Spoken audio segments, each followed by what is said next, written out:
شروع اللہ کا نام لے کر جو بڑا مہربان نہایت رحم والا ہے۔ فجر کی قسم اور 10 راتوں کی اور جفت اور طاق کی اور رات کی جب رخصت ہونے لگے، اور بے شک یہ چیزیں عقل مندوں کے نزدیک قسم کھانے کے لائق ہیں، اس بات پر کہ کافروں کو ضرور عذاب ہوگا۔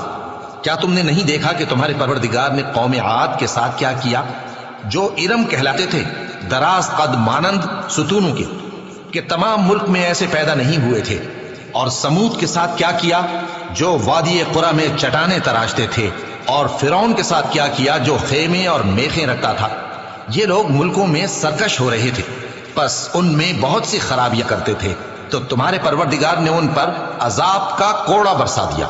بے شک تمہارا پروردگار طاق میں ہے۔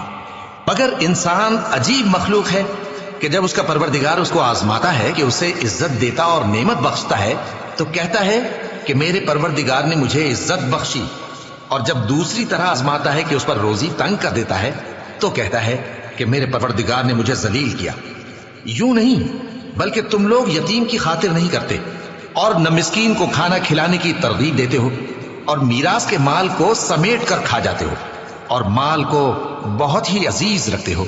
یوں نہیں، جب زمین کوٹ کوٹ کر برابر کر دی جائے گی اور تمہارا پروردگار جلوہ فرما ہوگا اور فرشتے قطار در قطار آ جائیں گے اور دوزخ اس دن سامنے لائی جائے گی، تو انسان اس دن سوچے گا، مگر اب سوچنے سے اسے فائدہ کہاں مل سکے گا؟